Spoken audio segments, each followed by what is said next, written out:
I'm looking at this data right now, guys, and it's not all adding up.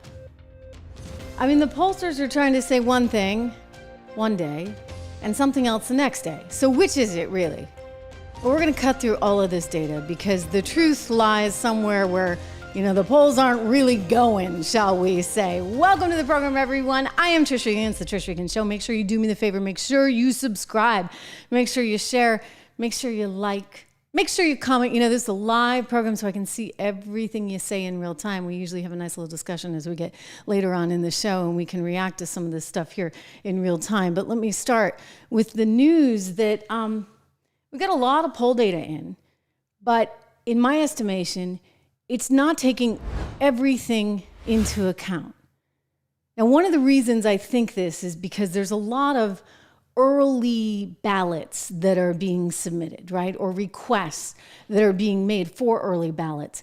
And I think you need to look at that data and the momentum that we're seeing for Donald Trump there and compare and contrast it with what we're seeing in the polls, because the polls are kind of tight. I mean, I'm looking at this stuff and I'm like, really? Really? So Bloomberg seems to think in their latest data that somehow it's a razor-thin margin with the edge towards Kamala Harris in the swing states. I'm not so sure about that. I mean, I'm going to go back to the Teamsters, for example. The Teamsters Union, which is 60% for Trump, 34% for Harris. And those are the people that will actually tell you what they think, right? Because let's not forget, who the heck is actually going to tell some little pollster who calls up on the phone and says, I'm on a recorded line, I'd like to know who you're going to vote for. I don't know as every Trump supporter is actually going to admit that they're voting. And I know you guys, I always look in your comments, you're like, well, I would. And, so would I. But not everybody's like that. And a lot of people are very concerned about privacy. And they're very concerned about retaliation. And they're very concerned about big data and the fact that they're on a recorded line with these pollsters. So I don't think you're getting a full read. Let's go to North Carolina, for example. This is just out of North Carolina, and I'm looking at Trump, Harris, dead even. This is out of Meredith. Okay. Dead even. It's possible. It's certainly possible. I've seen some polls that suggest Harris could even take North Carolina, but you know what? I'm not buying it. I'm just actually not buying it. And when I look at some more data out there, and I look at, some of these early voting signals, I'm convinced he's actually doing better in North Carolina than we are being led to believe. Let's go to Arizona. There is a new poll out of Arizona. This is a Suffolk poll, and wow, he's way ahead there.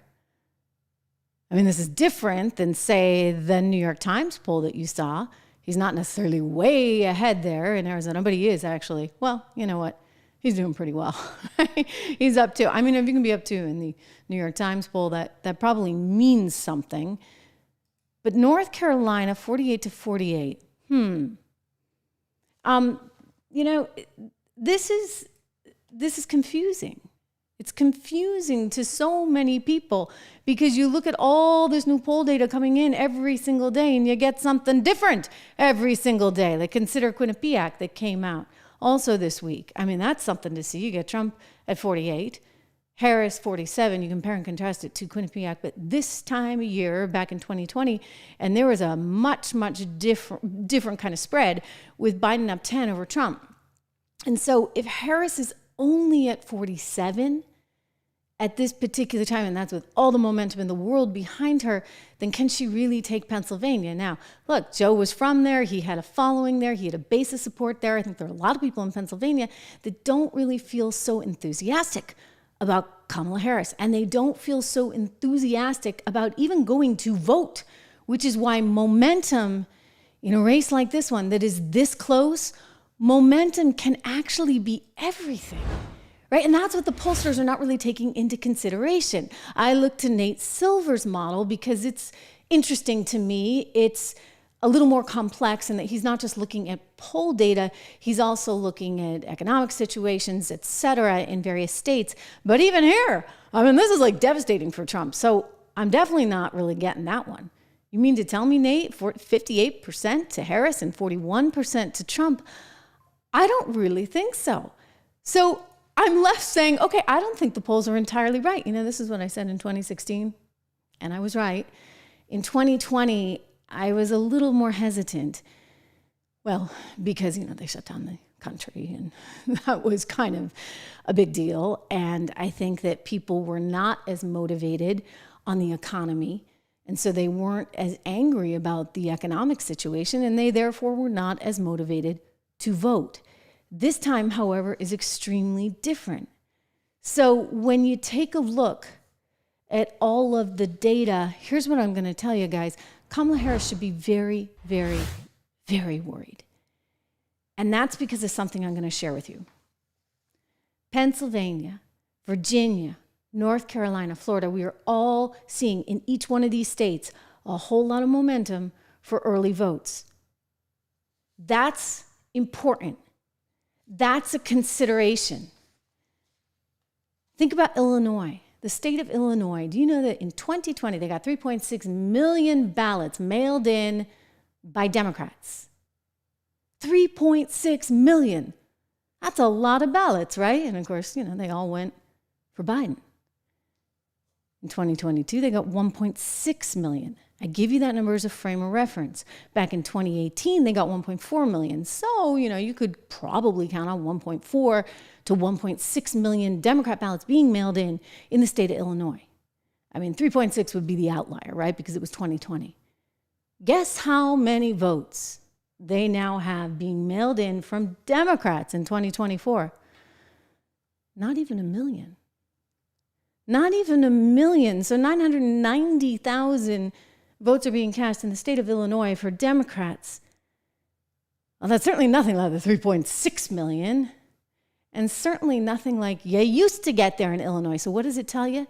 Democrats are not excited about this lady. Go to Wisconsin. This is something to see. My gosh, ladies and gentlemen, let me show you Wisconsin. Okay, I know it's a lot to look at on the screen. This is by a group called L2 that's gathering all of this data. And they're looking at Wisconsin, and they're looking at who is actually sending in the ballots now. Let me direct your eyes. If you're listening on Apple Podcasts, thank you for that, or Spotify, thank you for that. Don't forget to leave us 5 stars and a nice little message, nice little rating there. If you're watching on YouTube, terrific. Join the live conversation. Make sure you hit the bell and you subscribe. Look at that, 37 to 41%. It tells you Republicans are actually up. Wow, in Wisconsin, they're up 4 points. But wait a second, that's not what the Bloomberg poll is telling me. I'm not even seeing that kind of stuff in the New York Times. Now, are we? No, we're not. And yet, go back to something like this. The Gallup survey that talks about the issues that are so important to voters, and historically, where have you seen the edge go to? Republican, Republican, Republican, Republican. U.S. satisfaction. Nobody's satisfied with the U.S. right now. So the advantage goes to certainly not the incumbent.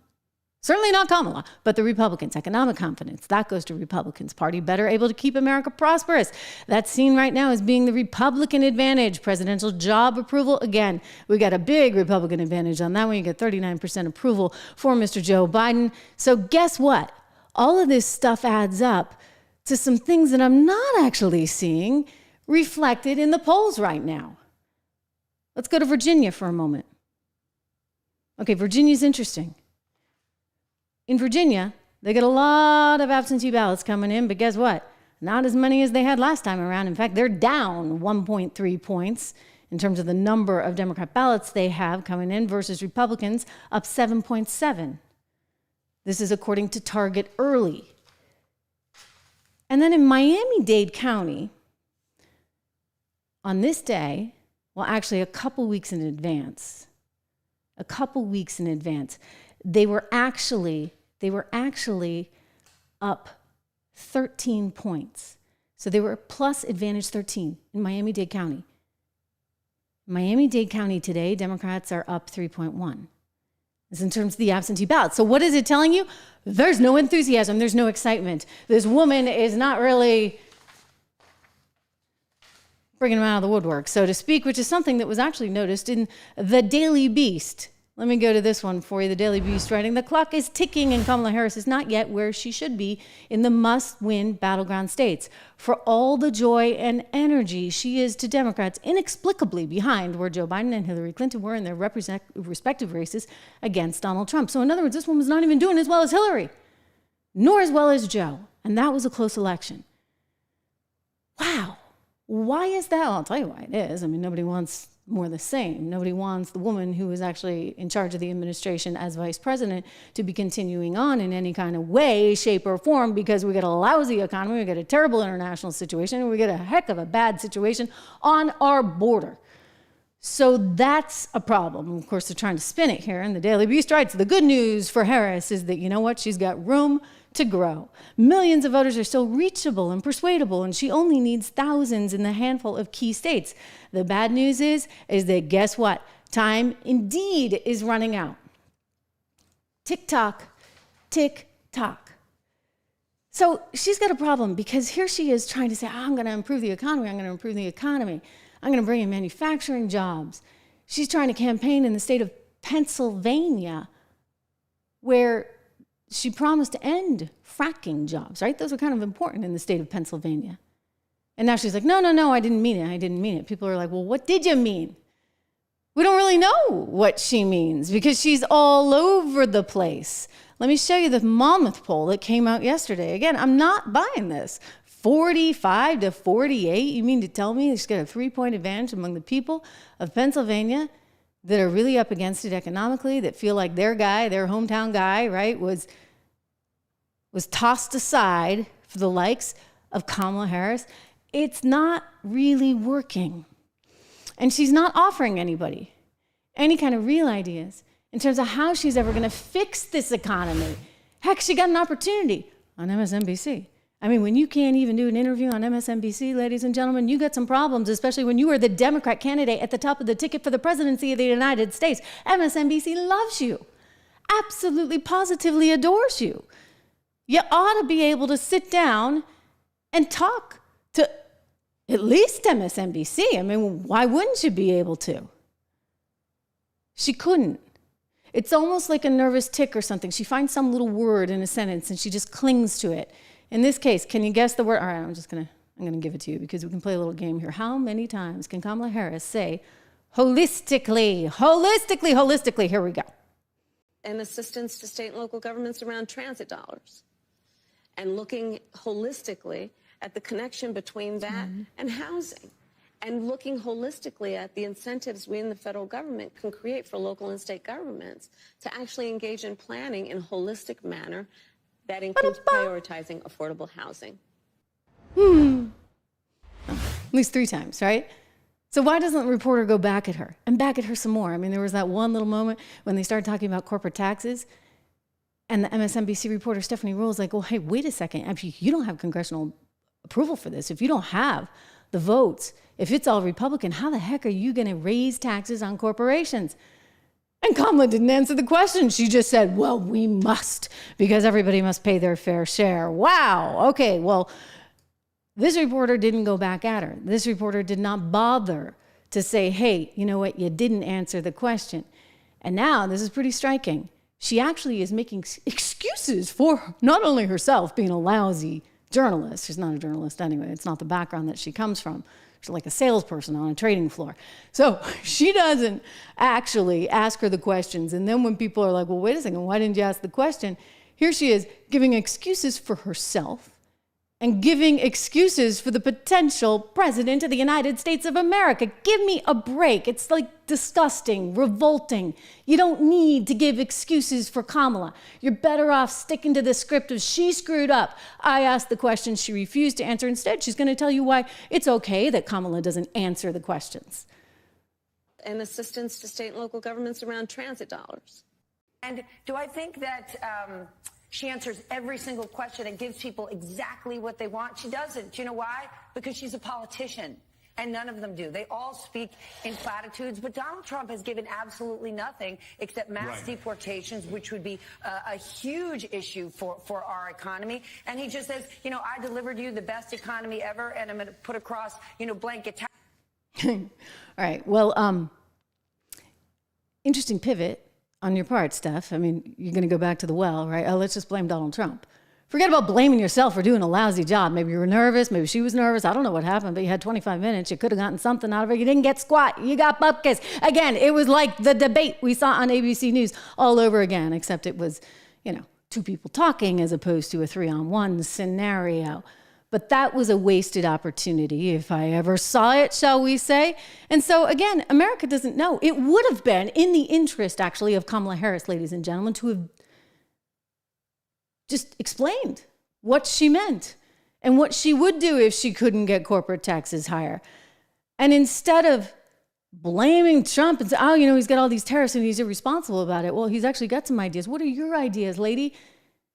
And don't tell me that $25,000 that you're going to give away like candy to any new homeowner is going to fix the housing situation. No, it's going to make it so much worse. Just like the college education situation has been made so much worse with the mass inflation that we see within that sector. You would do the exact same thing to housing. So she doesn't have any real solutions. Her opportunity to sit down with the MSNBC gal and explain it all was completely wasted. And so consequently, you're now looking at things like Wisconsin, where the Republican advantage is actually there. They're up 4. I mean, if we're looking at this correctly, and you've got early voting that's come in, 37% to Dems, 41% GOP votes. Wow. And it's because nobody trusts Kamala Harris. Nobody thinks she's capable of doing the job, and I would say they're right. But I'd also say, hey, if I were advising Kamala, I'd be like, you get up to speed, lady, on this economic stuff. Don't give me a bunch of mumbo jumbo and a bunch of holistic nonsense. I actually want some real data points. Sound like you know what you're talking about, for goodness sakes. Can't you go to like some little school for that over the weekend? Can't they kind of drill her the way they tried to drill Biden ahead of that debate? I mean, I know it didn't work out well, but she's younger. Maybe she could actually take the incoming and spit it back out in some kind of seemingly intelligent way. Because this isn't working. This is not working for American voters. And I think even though there's pressure on people, even though they don't want to admit that they're voting for Trump, when you start to see that early data coming in and you're seeing this enthusiasm and this swelling in the voter rolls for Trump, that actually matters. That really means something. Meanwhile, North Carolina striking 747,000 voters off of its rolls. That's rather significant, don't you think? 747,000 people were there that should not have been here or there. Taking a look here, the reason for removal moved within the state. So in other words, they were duplicates, some 289,000 of them. 2 federal elections in inactive states. What are you doing registering in 2 different states? Deceased, 130,000 of those. Moved away from the state, 31,000. Duplicate or merged duplicate. I mean, all kinds of reasons. Felony conviction. So, yeah, North Carolina is doing the dirty work of going through the voter rolls and getting the people that do not belong on the voter rolls off of the rolls. Texas has done the same thing. They announced some 1 million people that are no longer there. Oklahoma also doing a similar thing. But this is important because this is a swing state. This is North Carolina, where it's apparently razor thin, right? Let's go back to the poll that we just saw. 48 to 48, if you believe it, in North Carolina, according to the latest Meredith poll out today. So this is why this matters, getting 747,000 people off the system that shouldn't be there. That's kind of important. Now, you might say, well, does it really matter? I mean, we don't know if they're going to go out and vote anyway, do we? But it does matter, you see. It actually really does matter because this comes down to the faith and trust in the system and the process, et cetera, something that we're not supposed to question, right, under any circumstances. And yet here's the Postmaster General getting exactly that question, and immediately, before the entire question could even come out of the other guy's mouth, he's like shutting it down and shutting it down fast. I want you to see. On that point, last question. Yeah. Are American citizens going to be able to trust mail-in ballots? Absolutely. Absolutely. I don't know why you wouldn't. We've delivered in the heightened part of a pandemic in the most sensationalized political time of elections, and we still got with a lot of noise, for lack of a better way, at the particular time, and we delivered a 99 point whatever % I mentioned earlier. Thank you, Mr. Chairman. I'll yield back. time. 99.9% of the time or whatever. I mean, except that little 1/10 of a percentage point time when things like this were going down. I mean, this is exactly why, what I'm about to show you, why Americans start to get a little bit nervous. I mean, he gave the right answer. He has to give that answer, and we need to have faith in the U.S. postal system. But there's also this little reality that's out there, and let's hope to God this is not prevalent, but it happened. It happened in the state of Connecticut, in Fairfield County, for goodness sakes. Watch. Wanda has been arrested. The Democrat operative who was caught on camera allegedly stuffing ballots in Bridgeport, Connecticut last year was charged with unlawfully possessing another person's ballot and witness tampering. But this has nothing to do with her alleged stuffing in 2023. This goes all the way back to 2019. Wanda was arrested for ballot fraud in the city's 2019 Democrat primary for the same candidate she helped elect in 2023, Mayor Joe Ganim. Wanda's accused of filling out someone's absentee ballot, telling them to not vote in person, and then asking them to not tell investigators about what she said. Wanda isn't the only Democrat arrested for fraud. 3 other Bridgeport Democrats were charged. One of them's a city councilman. Wanda's been suspended with pay from her city job for months. She works for the front desk for the mayor that she got into office. Fox 61 reporter Matt Karen paid Mayor Joe a visit today. Watch this. We'd like to talk with the mayor about some of the city workers being arrested for election fraud. Hi, I'm on. I'll be right with you. Thanks. We waited. Fast forward. Mayor Ganim didn't want to talk to us, but his 2019 and 2023 mayoral opponents did. I always felt like I had been cheated. I didn't know the depth of it. We caught it live on video directly from City Hall. The players and the actors remain the same. Both Marilyn Moore and John Gomes say they believe they should be occupying Bridgeport's corner office. Well, actually, I'm going down to City Hall until Joe Ganim get out of my chair. Candidates were cheated. Voters don't trust the system. This is why you need squeaky clean elections every time. We need every Wanda locked up before November.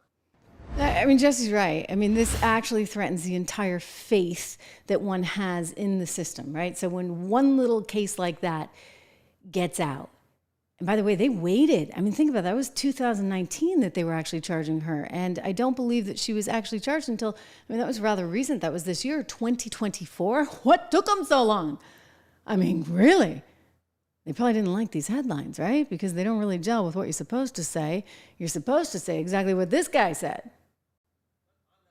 Last question. Are American citizens going to be able to trust mail-in ballots? Absolutely. Absolutely. I don't Absolutely. know why you wouldn't. We've Why wouldn't you? To which I say, Wanda. That's why we may not trust the system, ladies and gentlemen. Wanda, make sure you subscribe, share, like, all that good stuff. I want to turn to another big story here that we're watching today, and this would be none other than Mr. Zelenskyy making a little trip back over here because, you know, it's time to get a little bit of money, and he got a lot of money, $2.5 billion actually, I think, from none other than Joe Biden, but he also got a chance to sit down with Donald Trump, and it was a little bit awkward. Let's go to the tape. Because, you know, Donald Trump's not a big, you know, Ukraine guy. He's not like rah, rah, rah, war. He actually has made the point repeatedly, as I have, that this never should have happened because you should have had better diplomacy in place. You should have had somebody who was going to tell Putin, don't even think about it. But that didn't happen. And so consequently, we're in a big shindig over there in Ukraine. Well, not we technically, but our money, your taxpayer dollars. And so here's Donald Trump with Zelenskyy right by his side, saying a lot. This is a war that should have never happened. It should have never happened, and it wouldn't have happened. It's a shame, but this is a war that should have never happened, and we'll get it solved. It's a complicated puzzle, very complicated puzzle, but we'll get it solved, and people get on with their lives. Too many people dead, too many beautiful cities. I've seen those cities. They're so beautiful, and they're, you know, I don't know how you can ever rebuild them the way they were. It's not possible. You have to come, by the way, to see us. I will. It's It's a beautiful country, beautiful weather, beautiful everything, but we have to get this over with. But it's a war, and the president agrees. This is a war that should have never happened. Okay? Thank you very much. Thank you so much. Thank you very much. Okay, so it's a war that never, ever should have happened. First, right now we have to strengthen Ukraine's position on the battlefield. And that's why today I'm proud to announce a new $2.4 billion package of security assistance. I've also directed the Pentagon to allocate all the remaining security assistance funding that has been appropriated to Ukraine, period, by the end of my term, which is January 20. Ba-lum-bum. Okay, so he's trying to get as much money as he can through the door before he's out the door. One more little clip I want to show you. So Donald Trump and Zelenskyy here talking sort of off the cuff with reporters. And again, it just kind of is feeling a little bit awkward in light of Donald Trump's frustration with the war. I mean, one would have to hope that Zelenskyy, of course, wants to end it as of yesterday. But take a peek. This is a meeting, and we have a big race going on right now. I guess 37 days left, and we're leading in the polls, and so we'll see how it all works out. Hopefully it'll work out, but if it does, we're going to work very much with both parties to try and get this settled and get it worked out. It has to end. At some point, it has to end. He's gone through hell, and his country has gone through hell like few countries have ever, like it's happened anywhere. Nobody's ever seen anything like it. It's a terrible situation. And I will say I have had a great relationship. It was very honorable. I don't even know if you know this, but when they did the impeachment hoax, it was a hoax, just a Democrat hoax, which we won. But one of the reasons we won it so easily is that when the president was asked, it was over a phone call with the president, and he said he could have grandstanded and played cute, but he didn't do that. He said, President Trump did absolutely nothing wrong. He said it loud and clear, and the impeachment hoax died right there. He could have said, well, I don't know, I don't know. And I never even told you this, to be honest, but he was like a piece of steel. He said President Trump did nothing wrong. We had a very nice call. He congratulated me on his victory. He just won. And I remember that. He could have played cute, and he didn't play cute. And so I appreciated that. So we have a very good relationship. And I also have a very good relationship, as you know, with President Putin. And I think that's the awkward part. I think we're going to get it resolved very quickly. I really think we're going to get it resolved. I hope we have more good relations. We're going to have. Oh, I see. Yeah, but you know, it takes two to tango. You know, and we will. We're going to have a good meeting today. And I think the fact that we're even together today is a very good sign. And hopefully we'll have a good victory, because the other side wins. I don't think you're going to have victories with anything, to be honest with you. So we're going to sit down, just discuss it. And if we have a win, I think long before January 20th, before I would take the presidency, it's January 20th. But long before that, I think that we can work out something that's good for both sides. It's time. And by the way, the president knows that too. He wants to get something done. He doesn't want to do this. And so we look forward to having them. I mean, I look forward to being with him. Okay, so you know what? Look, he's got to actually preserve some of his powder, right? You know, as they say on Wall Street, you keep a little bit of powder dry, meaning you got a little money on the sideline so you can go in later. In his terms, I mean, it's his capital with Putin, so to speak, as well as his capital with Zelenskyy, as well as sort of what he presents to the public, et cetera. But, you know, when he said, hey, it takes two to tango, it's like, you guys, neither one of you are perfect. And you could almost feel the media in the room just flinch when they heard that. That's not what you're supposed to say if you are a, you know, card-carrying Democrat that is just all in for this thing. I think that, and I'm going to say this because I know Trump, I've known him for many years, and while he was in the White House, had conversations with him as it related to our troops overseas. And he very strongly, I mean this, he very, very strongly feels that we should not be risking any American lives for things that are not extremely pertinent to American interests. So while, many people do believe, and we can have that discussion another time, that Ukraine is vital to our interests because it's Europe, et cetera, there are also a lot of people that say, okay, well, let's let Europe actually handle that. And so I think as he sees it, he doesn't really want to commit American resources, certainly not troops, obviously, but also American dollars to this situation there with Ukraine. Very interestingly, I would just point out, did you notice that Russia invaded Ukraine, I'm thinking Crimea, with Obama in the Oval Office? And they also chose to invade again when Biden was in office. But let me just throw it out there. Why is it that Russia never invaded Ukraine when Trump was in office? Let's just ask the question, shall we?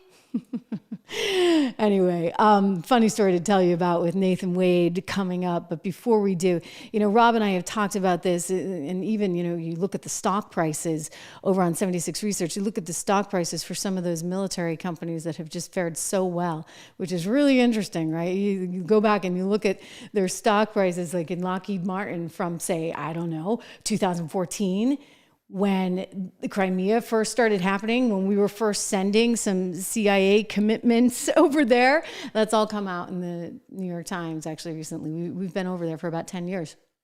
So that happened, and then suddenly Lockheed Martin went rip-roaring, like beat the S&P 500 up until the most recent data I've seen. It was this past spring, which is tremendous, right? Considering you got Mag 7 and everything in there.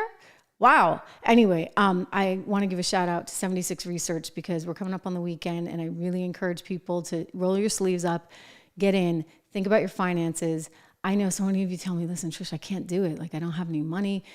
I'm not talking big dollars here. Even if you can put $10 away every single week, $20 away every single, whatever you can do, because this is where the upside's happening. This is where it's been happening.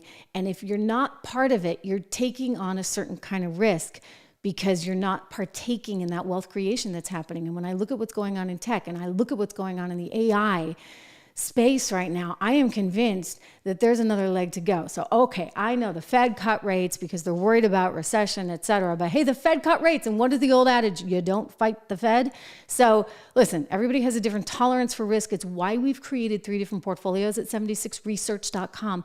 We have an inflation protection portfolio.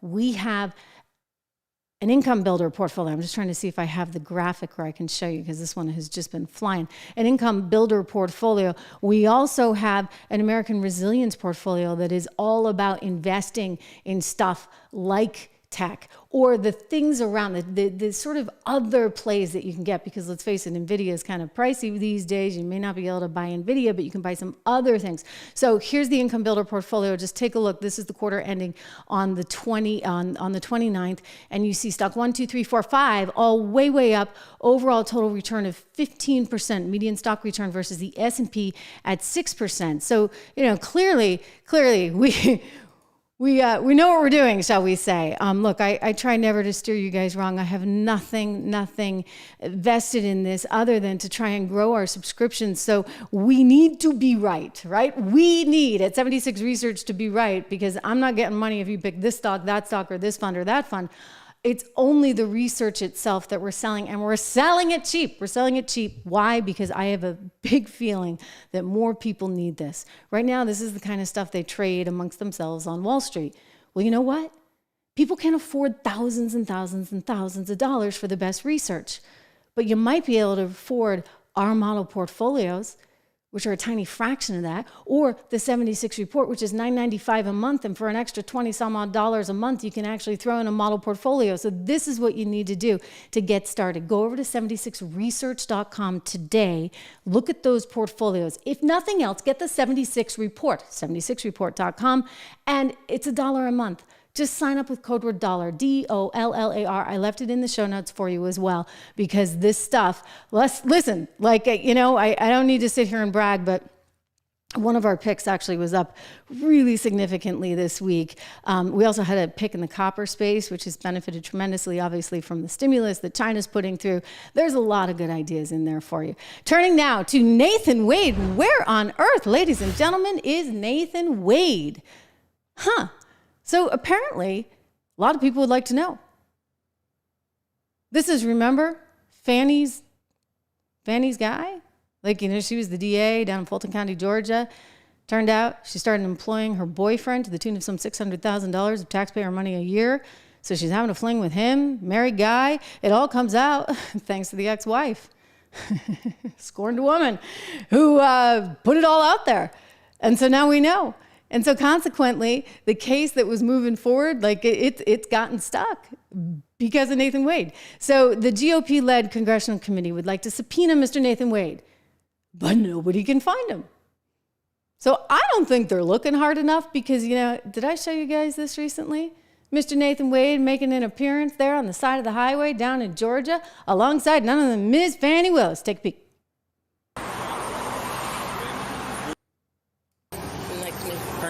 There you go. Okay, that's Nathan. That's Nathan, all right? So there he is. You just need to go hit Fanny's house, and then maybe you'll actually come up with him. Reminder who this guy is. Let's take a peek. Here in Atlanta, the Georgia Court of Appeals has just essentially guaranteed that this case that we were talking about, the 2020 election subversion case in the state of Georgia with Donald Trump and the slew of co-defendants, will not go to trial before the 2024 election. What role do you believe that your actions played in that? I don't believe my actions played a role in it at all. I think that this is more of the same. It's a delay kind of thing. But let's talk about the process here. So we understand that there were nine defendants that were a part of the disqualification motion. They then, after the trial judge issued his ruling, they then asked for permission to appeal. The judge granted that and then said, well, this does not stop the business of this particular court. We're going to keep moving. Well, now, as you've seen a few days ago, the Court of Appeals has said, hey, listen, there's a stay. The proceedings will stop. Mm-hmm. Then the court says, well, it will stop as to the 9 defendants that are named in the disqualification motion, but as to the other 6, we're going to keep moving forward. And just on yesterday, one of the defendants, one of the 6, decided to file pleading with the Court of Appeals and said, and asked the Court of Appeals to say, wait, listen, trial court, I think that the stay applies to everyone named in the indictment, not just those who are seeking to disqualify. Oh my gosh, you guys crack me up. I'm looking at the chat in real time, and I'm afraid that just begs too many questions, and we can take it in a few too many directions, right, on a Friday afternoon. Where the heck is Nathan Wade? I think we could find him if we really tried. And yes, Don was pointing out that was the side of the highway down in Georgia because the daughter, Fannie Willis's daughter, had been arrested. Apparently she was not supposed to be driving, and she was driving, and they got a call, and it was right? The 2 of them showed up. So I think if they go hunting a little bit, they could probably find him. Oh, my gosh. Wow. My gosh. Anyway, back to sort of the news of the day. And that is that I'm not buying these polls. I'm just not buying them, guys. I'm really not, because I suspect people aren't really divulging information about who they're going to pick. I mean, I can go back to the Polymarket boards and we can see here, I just checked this again today, and you're looking at 50-49. That's nothing like, say, Nate Silver's new model. And Polymarket is one of the prediction markets.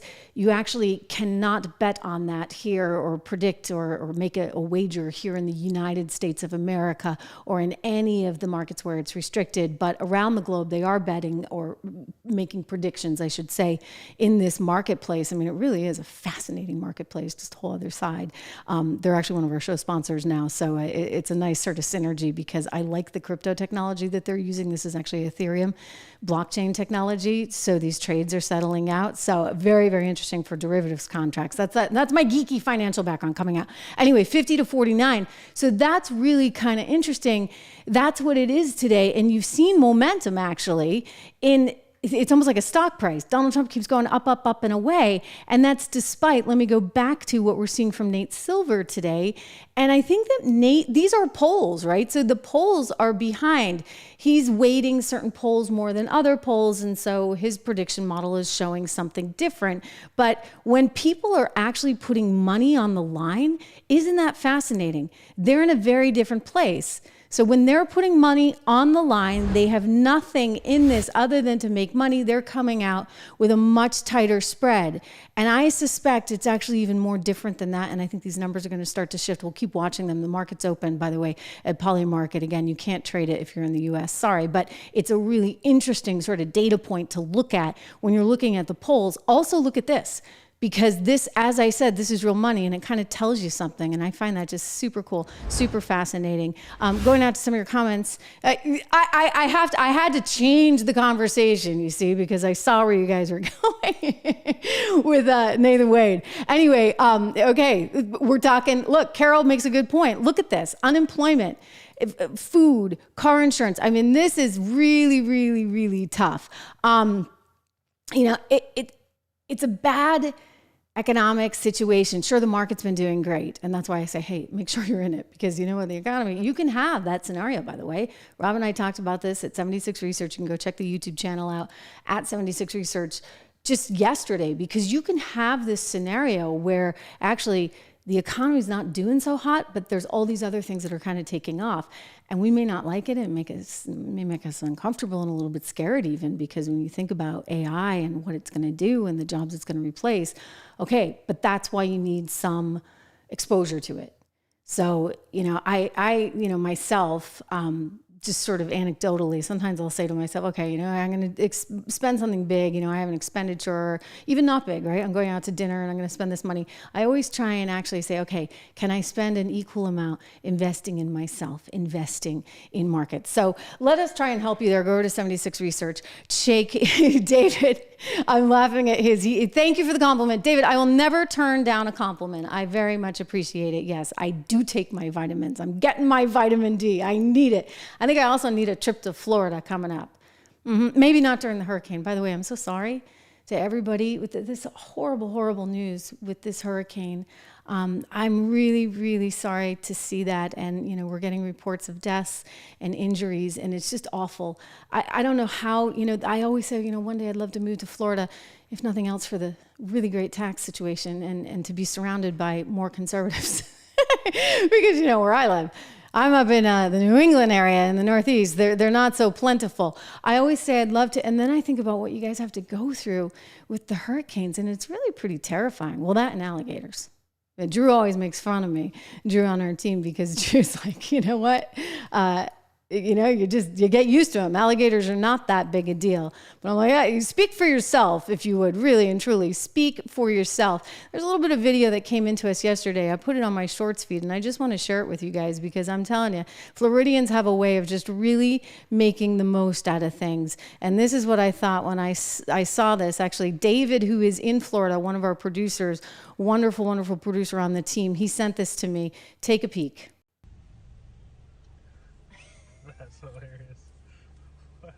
Actually going right through the street there, and they're going through the street with none other than a boat with a Trump flag. So like I said, definitely making the most of things.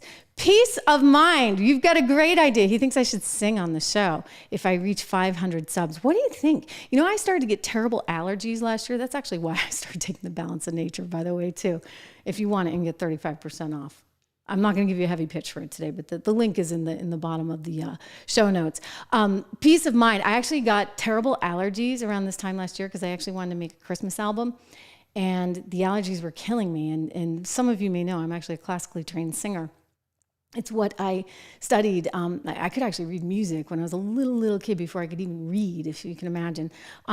So I have this musical background, and I wanted to make a Christmas album, with my Ave Maria and all this, Oh Holy Night. And then allergies were killing me, and I got sick, and I couldn't do it. I got kind of a throaty voice on the show a few days. And you were also patient, because you know what? When I'm doing this solo, I have to talk, right? I have to still keep talking. That's why I keep my water right next to me in my Trish Regan cup. trishregan.shop. Anyway, it's so good to see you all. Thank you so much for all your support and all your enthusiasm and for telling all your friends and for subscribing. Keep doing that. I want you to have a wonderful, wonderful weekend. We got a lot more content coming your way. I'm going to try and actually do one of these like solo sessions. What I will try and do, I promise you this, I will put up a little thing on the community notes so that you know when I'm here, because I realize I catch a lot of people off guard. They're like, wait a second, I missed it. So if you're a subscriber, you will see that. I will put that up. Have a wonderful weekend. I'm going apple picking this afternoon with the kids. So, hey, you know what? It's fall. We're going to get some apples and bake some apple pie. How's that for Americana? Live free or die, baby, right? I'll see you on Monday. Thanks so much.